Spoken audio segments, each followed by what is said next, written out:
The biting wind howled through Wyoming's snow-capped peaks. In the solemn courtroom, the harsh lights glinted off the bronze star on Ethan Riley's chest, a former Army sergeant now confined to a wheelchair. He faced the agonizing prospect of losing Shadow, his loyal German shepherd, the only friend who had pulled him from the depths of PTSD. This wasn't merely a trial. It was the final battle for a friendship he refused to surrender. Join us as we witness this dramatic fight. Hit like, share this story, and subscribe to our channel so you don't miss out. The crisp Wyoming air, usually a balm to Ethan Riley's soul, felt like a tightening noose around his chest. He sat in his power wheelchair by the window, the vast expanse of the Teton Range stretching before him, its snow-capped peaks stark against the pale morning sky. His gaze, however, remained fixed on the crumpled envelope in his lap. The official seal of the Federal Service Dog Office, FSDO, glared up at him, a cold, unfeeling decree that threatened to shatter the fragile peace he had painstakingly built. Ethan, a former Army sergeant, had returned from Iraq a different man. The war had claimed the use of his legs, but it had also taken pieces of his spirit, leaving behind a gnawing emptiness, a constant echo of the explosions and screams that still haunted his nights. For years, the world outside his small, rustic home on the outskirts of Jackson Hole felt alien, a place where he didn't quite fit. He was a man defined by what he had lost, until Shadow came into his life. Shadow, a magnificent German shepherd, was more than just a service dog. He was Ethan's anchor, his shadow in every sense of the word.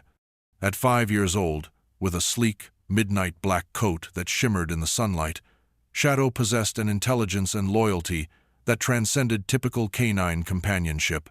His deep, amber eyes, often mirroring Ethan's own moods, held a wisdom that seemed to understand the silent battles Ethan fought every day. Shadow would nudge his hand with his wet nose when the nightmares returned, lie patiently by his side during therapy sessions, and even anticipate Ethan's physical needs before he could voice them, picking up dropped items or opening doors with gentle precision. He was the reason Ethan still fought, the silent promise of a tomorrow worth waking up for. Their bond wasn't forged in a sterile training facility. It was seared into their very beings on the dust-choked battlefields of Iraq. Ethan remembered one sweltering afternoon, a routine patrol turned deadly. An IED, hidden beneath the shifting sands, had ripped through their Humvee. The world had exploded into a symphony of fire and chaos. Ethan, trapped and disoriented, felt a searing pain rip through his lower body. Amidst the ringing in his ears and the acrid smell of burning metal, he saw Shadow, then just a young, fearless recruit, straining against his handler's grip, his barks cutting through the pandemonium. Against all odds, Shadow had broken free, weaving through the chaos, ignoring the flying debris and the shouts of other soldiers.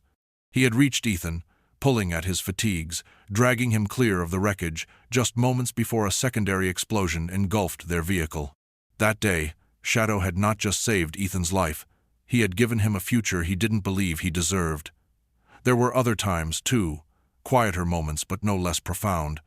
Shadow's uncanny ability to detect subtle shifts in Ethan's demeanor, his gentle nudges when the PTSD threatened to overwhelm him, his steady presence during the dark hours, when suicide felt like a welcome escape. Shadow had been a lifeline, pulling him back from the brink of despair, time and time again. Now, this letter, the FSDO's cold, bureaucratic language, stated that Shadow, as government property, was due for reassignment to a new handler more suited to his specialized skills. It was a standard protocol, they claimed, a necessary rotation to optimize resources, but for Ethan, it was a death sentence. It wasn't just about losing a service animal. It was about tearing away a part of himself, severing the last tangible link to his former life and the fragile peace he now clung to. His hands trembled as he reread the words, his knuckles turning white as he clutched the paper. Shadow, sensing the shift in Ethan's mood, rested his head gently on Ethan's knee, his amber eyes gazing up with an unwavering understanding that only deepened Ethan's anguish. The thought of a life without Shadow was a void too vast to contemplate. It was a betrayal of everything they had endured, a cruel twist of fate that seemed designed to push him back into the darkness he had fought so hard to escape. Ethan closed his eyes, a single tear tracing a path down his weathered cheek. "No," he whispered, his voice hoarse. "Not my boy, not Shadow." The drive from Ethan's secluded home to the Teton County Courthouse in Jackson felt impossibly long.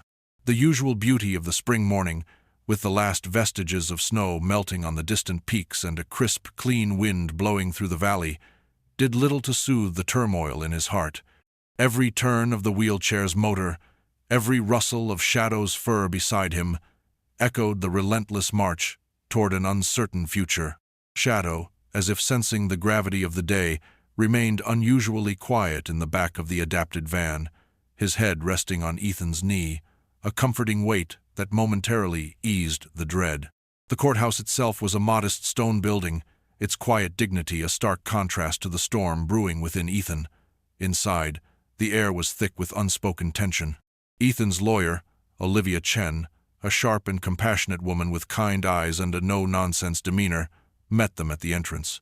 Olivia, a former military prosecutor herself, understood the unique bonds forged in service. She was not just Ethan's legal counsel. She was a steadfast friend, a pillar of support throughout this agonizing ordeal. She squeezed Ethan's shoulder, a silent promise of her unwavering dedication. "We're ready, Ethan," she murmured, her voice steady. "We'll fight for him." As they entered the courtroom, a hushed reverence fell over the assembled spectators. The room was not large, but every seat was occupied. Faces, a mix of curious townspeople and concerned veterans, turned towards Ethan. He wore his dress blues, a uniform that once signified strength and purpose, now felt like a heavy shroud. His chest, adorned with numerous commendations and medals, including a Purple Heart and a Bronze Star, gleamed faintly under the fluorescent lights. The weight of those medals felt heavier than usual, each one a memory, a sacrifice. He wheeled himself to the defense table, Shadow pacing calmly beside him, his leash held loosely in Ethan's left hand. Shadow settled immediately, lying at Ethan's feet, a silent, comforting presence. Judge Miller, an older man with a stern but not unkind face, entered the courtroom. His silver hair was meticulously combed, and his robe seemed to add an extra layer of gravitas to his already imposing presence. He took his seat, gavel in hand, and the proceedings began. Olivia presented Ethan's case with passion and precision. She spoke of Ethan's exemplary service, his profound injuries, and the extraordinary role Shadow played in his daily life. "Your Honor," she began, her voice resonating with conviction, "Shadow is not merely an animal.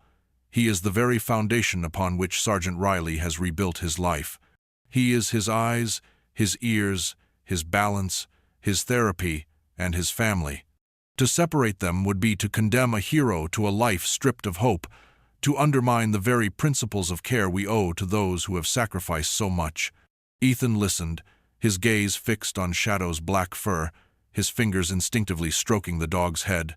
The words Olivia spoke were true, every single one. The thought of losing Shadow, of waking up to an empty silence instead of Shadow's comforting presence, was a torment that gnawed at his insides. A familiar ache behind his eyes signaled the onset of tears, and he discreetly reached up, wiping at them with the back of his hand, hoping no one noticed the raw vulnerability he felt. The images flashed through his mind. Shadow, a blur of black fur, dragging him from the wreckage.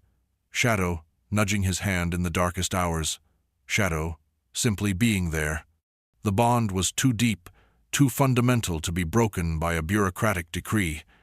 He imagined the vast, echoing emptiness without Shadow, a silence far more deafening than any battlefield. The prosecution, represented by a stiff, humorless attorney from the FSDO named Mr. Davies, argued coldly about regulations and the need for optimal allocation of resources. He painted Shadow as a piece of government equipment, not a living, breathing companion with a soul. Ethan's blood ran cold at the callousness. As Mr. Davies concluded, a palpable tension filled the air.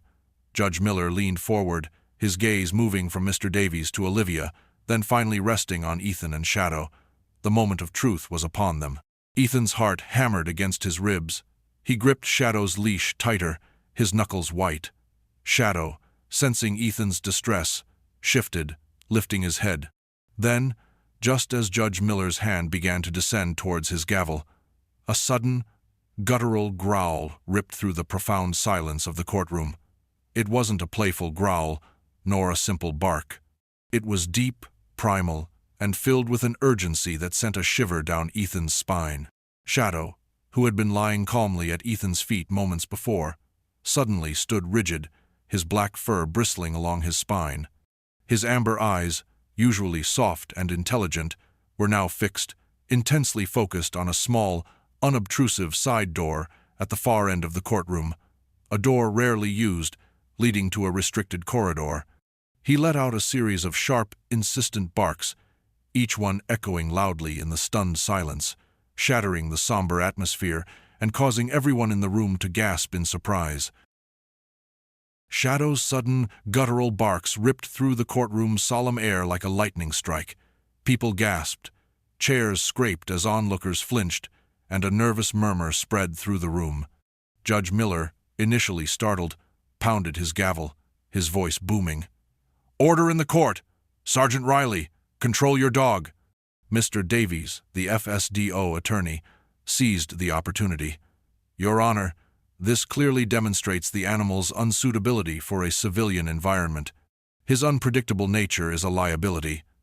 He gestured towards Shadow, a disdainful frown on his face. Olivia Chen, however, immediately stepped forward. She glanced at Ethan, a silent understanding passing between them. Olivia knew the depth of Ethan's bond with Shadow, and she trusted Ethan's instincts implicitly. She had seen how calm and composed Shadow usually was, even in stressful public settings. This behavior was entirely uncharacteristic. Ethan, however, wasn't looking at Mr. Davies or the judge. His gaze was locked on Shadow, whose rigid stance and unwavering focus on the side door ignited a cold dread in his stomach. He knew this posture, this sound. It was the same low growl, the same urgent barks Shadow would use to signal an IED, an ambush, or an approaching enemy. This wasn't a dog being unsuitable. This was a trained protector sensing a threat. The years of shared danger had forged an unspoken language between them, a silent understanding that bypassed words. Shadow wasn't just barking, he was warning. "Your Honor," Ethan's voice, usually soft, now cut through the rising whispers. "Shadow doesn't do this without a reason. He's alerting us to something. There's a threat." His words, imbued with the authority of a combat veteran, seemed to momentarily quiet the room. But Judge Miller, still clinging to the decorum of the court, hesitated. "Sergeant Riley, I understand your concern, but this is a courtroom, not a battlefield. Please, restrain your dog." Shadow, undeterred by the commands, took a hesitant step forward, pulling gently on the leash in Ethan's hand. His barks grew more frantic, punctuated by deeper, almost guttural rumbles in his chest. His nose twitched, his head cocked, as if trying to pinpoint an unseen danger. It was a frantic, desperate plea, a clear message that something was terribly wrong beyond that unassuming door. He even tried to tug Ethan's wheelchair slightly, a silent, urgent command to move, to escape. "He's trying to tell us something," Olivia urged, her voice now laced with urgency. She looked at Judge Miller, her expression pleading. "His training is unparalleled. If Shadow is agitated like this, there's a reason." Reluctantly, Judge Miller nodded to the bailiffs. Officer David Miller, a burly man with kind eyes and a neatly trimmed beard, and Officer Lisa Rodriguez, a younger woman with a keen gaze and a no-nonsense attitude, cautiously approached the side door. The air in the courtroom crackled with a strange mix of fear and disbelief. Most people still thought it was just a dog acting out, but the sheer intensity of Shadow's reaction was beginning to unnerve them. Officer Miller reached for the doorknob, his movements slow and deliberate. Shadow's barks intensified, a desperate crescendo. The bailiff turned the knob and slowly, almost imperceptibly, pulled the door open a crack. Beyond it lay a dimly lit corridor, appearing empty at first glance. "Nothing here, Your Honor," Officer Miller reported, his voice tinged with skepticism. "Just a dark hallway." But Shadow's barking did not subside. In fact, it grew louder, more insistent. his front paws scratching against the polished floor as he strained towards the partially opened door. His powerful body trembled with suppressed energy, every muscle taut. He wasn't focused on the emptiness. His gaze was fixed on something unseen, something lurking in the shadows that human eyes couldn't yet perceive. Then, a faint, almost imperceptible click echoed from within the corridor. It was a mechanical sound, out of place in the quiet courthouse, easily missed by most. But Shadow's head snapped up, his ears swiveling, his barks turned into a frenzied, desperate wail. Officer Rodriguez, who had been peering into the corridor behind Officer Miller, recoiled slightly. "Wait," she said, her voice barely a whisper, a tremor running through it. "I hear something, and what is this?" She reached down, her hand disappearing briefly into the darkness just inside the doorway. When she pulled it back, she was holding a small, metallic object. It looked like a small, intricate device, no bigger than her palm, with tiny, blinking lights. A wave of unease rippled through the courtroom. The air suddenly felt heavier, charged with an unspoken fear. The click, the device, Shadow's unwavering alarm. It was no longer a matter of a misbehaving dog. Something far more sinister was unfolding.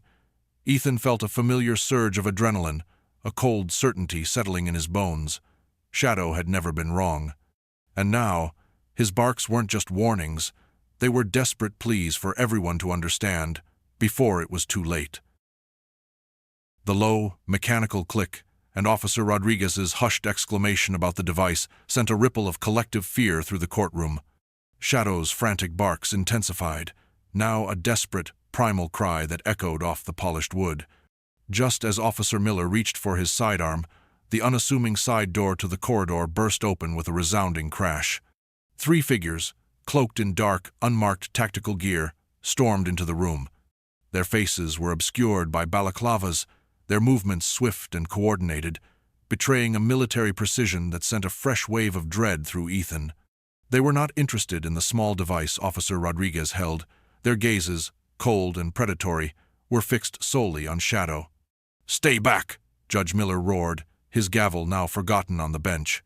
His voice, usually so commanding, cracked with a mix of shock and fear. The lead intruder, a tall, imposing figure whose eyes glinted with a chilling determination, pointed a gloved hand directly at Shadow. "Secure the asset," he commanded, his voice a low, gravelly rasp, devoid of any discernible emotion. Panic erupted. Spectators screamed, scrambling from their seats, pushing towards the exits. Officer Miller and Officer Rodriguez, though momentarily stunned, reacted quickly, drawing their weapons and moving to intercept the intruders. "Federal agents, drop your weapons!" Officer Miller shouted, his voice strained. But the intruders were relentless. They moved with unsettling efficiency, bypassing the fleeing crowd and converging on Ethan's position.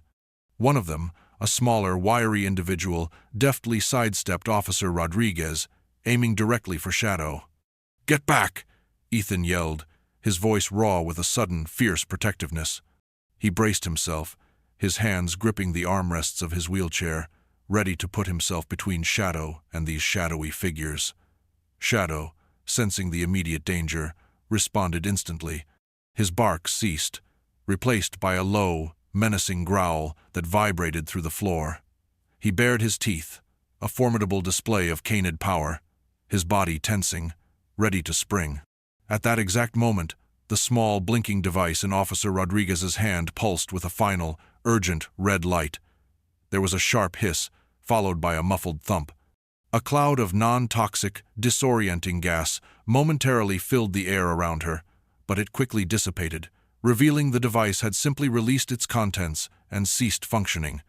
It was a controlled discharge, designed not to harm, but to distract and perhaps obscure something.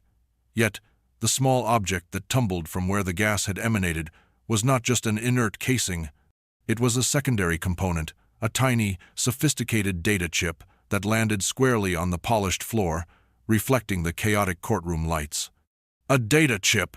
Officer Rodriguez exclaimed, recognizing the technology. Her eyes widened, connecting the pieces of the puzzle. The lead intruder hesitated for a fraction of a second, his attention momentarily diverted by the falling chip. That was all Shadow needed. With a terrifying snarl, he launched himself forward, not at the lead figure, but at the wiry intruder who was closest to Ethan. Shadow moved with the speed and precision of a predator, a blur of black fur and raw instinct. He wasn't merely defending, he was actively engaging. His powerful jaws snapped, not aiming to incapacitate, but to disrupt, to create distance. The intruder stumbled back, momentarily caught off guard by the sheer force of Shadow's attack. Ethan, despite his physical limitations, threw his entire weight against his wheelchair's brakes, preventing himself from being pulled forward by Shadow's lunge. His mind, sharpened by years of combat, instantly grasped the gravity of the situation. This wasn't about regulations or reassignments anymore. These people wanted Shadow, and they were willing to use force to get him. Olivia, seeing the raw determination in Ethan's eyes and understanding the unfolding threat, quickly moved to shield him, putting herself between Ethan and the remaining two intruders who were advancing. "Call for backup now!" she shouted to the other bailiffs, her voice cutting through the pandemonium. Shadow, meanwhile, was a whirlwind of controlled aggression. He lunged and dodged, his agility astonishing for his size. He barked ferociously, his barks echoing with authority as he herded the two other intruders away from Ethan. His movements were not wild or undirected, they were calculated, designed to isolate and control. He snapped at their heels, drove them back against a wall, then used his body to block their paths, turning them away from Ethan with a skill honed over countless training exercises and real-life combat situations. He was a force of nature, a living, breathing testament to his extraordinary abilities. Amidst the chaos, Officer Miller, who had retrieved the data chip Officer Rodriguez indicated, made a crucial discovery. He swiftly plugged it into a small portable reader that was part of his standard equipment. His eyes scanned the rapidly scrolling text on the screen, his face blanching. "Your Honor, this isn't just an explosive device. It's a data recorder. It's showing encrypted communications. References to Project Chimera. It's about Shadow." His voice rose with alarm. "They're trying to exploit him, his unique capabilities, his senses. They want to use him for something." The revelation hung heavy in the air, a shocking truth laid bare amidst the screams and the sounds of struggle. The FSDO's reassignment was a cover story. These were not government agents. These were people with a dark agenda, interested in Shadow not as a companion, but as a tool, a weapon. Shadow, still actively engaging the intruders, was proving his worth in the most undeniable way, fighting not for a medal, but for the man he loved, for the freedom he cherished. The chaos in the courtroom quickly subsided as additional bailiffs, alerted by Olivia's urgent call, streamed into the room. The intruders, disoriented by Shadow's relentless assault and the sudden appearance of armed officers, were swiftly apprehended. Their balaclavas were ripped away, revealing cold, calculating faces that offered no remorse. They were led away in handcuffs, their silent defiance a stark contrast to the earlier pandemonium. As the last of the intruders was escorted out, an eerie quiet settled over the courtroom, broken only by the rapid breathing of the shaken spectators. Officer Miller, still holding the small data chip, approached Judge Miller. "Your Honor, the data confirms it," he stated, his voice now steady but filled with disbelief. "This group, Project Chimera, they're a rogue scientific faction. They've been tracking Shadow for months, trying to understand and replicate his unique sensory abilities. They see him as a resource, not a living being. The FSDO's reassignment order was, unknowingly, a convenient cover for them to isolate him." Judge Miller, who had watched the entire ordeal unfold with growing astonishment, slowly nodded. His previous sternness had melted away, replaced by a profound understanding and a hint of shame. He looked at Ethan, then at Shadow, who had now settled back by Ethan's side, his eyes still vigilant but his body no longer bristling with aggression. The true nature of the bond, the undeniable heroism, had been laid bare for all to see. "Sergeant Riley," Judge Miller began, his voice softer than before, "the court has witnessed something extraordinary today.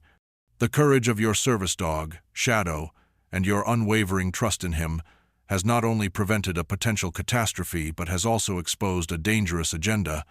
It is clear now that Shadow is not merely a service animal or government property. He is a protector, a sentinel, and, indeed, an inseparable part of you. A collective sigh of relief, mingled with murmurs of agreement, swept through the courtroom. Judge Miller raised his gavel, but this time there was no hesitation, no uncertainty. Based on the overwhelming evidence presented today, and the clear and present danger averted by Shadow's actions, this court hereby rules to permanently rescind the Federal Service Dog Office's order for reassignment. Shadow will remain with Sergeant Ethan Riley. His service is concluded not by forced transfer, but by honorable discharge into the care of the man whose life he has saved countless times. Shadow is, unequivocally, Sergeant Riley's property. Case dismissed. The word dismissed hung in the air, a chime of freedom, a wave of applause, heartfelt and thunderous, erupted in the courtroom. Spectators, many with tears in their eyes, rose to their feet, cheering for Ethan and Shadow. Olivia, tears streaming down her face, rushed to Ethan's side, embracing him fiercely. "You did it, Ethan! You both did it!" Over the next few days, the story of Ethan and Shadow exploded across local and national news. Headlines blared about the heroic German shepherd who saved a courtroom, about the soldier's unwavering bond, and the foiled plot of Project Chimera. They became an overnight sensation, symbols of courage, loyalty, and the unbreakable spirit of service. Donations poured in from across the country, a grassroots effort to ensure Ethan had everything he needed for a comfortable life with Shadow, a testament to the compassion of ordinary Americans. A week later, Ethan and Shadow were back home in their small house in Jackson Hole. The crisp, Wyoming air, no longer a noose, felt like a gentle embrace. Ethan sat by the window, the envelope from the FSDO now just a faded memory. Shadow lay curled at his feet, a warm, solid weight, occasionally letting out a soft sigh of contentment. Life had changed, profoundly so. The fear of separation was gone, replaced by a quiet joy and a renewed sense of purpose. Ethan knew that the world, even in its most beautiful corners, still held its dangers. The revelation of Project Chimera lingered as a reminder that threats could emerge from unexpected places. But looking at Shadow, at the magnificent, loyal creature who was his lifeline, Ethan felt an overwhelming sense of gratitude. He reached down, his fingers gently stroking Shadow's black fur. Shadow's ears twitched, and he looked up, his amber eyes full of that familiar, unwavering understanding. There were still days when the physical pain was a dull ache, and the echoes of war whispered in the quiet hours, but with Shadow by his side, they were simply whispers, not roars. As the sun began to dip below the horizon, painting the vast Wyoming sky in hues of orange and purple, Ethan wheeled himself closer to the window. Shadow, rising gracefully, padded over and rested his head on Ethan's knee, looking out at the sprawling wild landscape. It was a scene of perfect tranquility, a silent promise. They had faced the darkness together, and together they would embrace the light.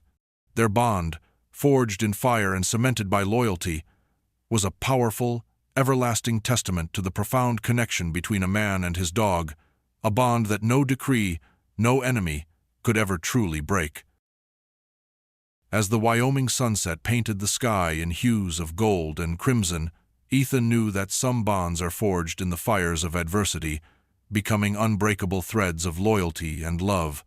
Shadow, resting his head on Ethan's lap, was a living testament to that truth, and perhaps, as we share these stories of unwavering devotion, we remember the profound connections that enrich our lives, reminding us that true companionship is a gift worth cherishing. If this journey of Ethan and Shadow touched your heart, consider joining our community by subscribing so we can continue to explore these powerful tales together.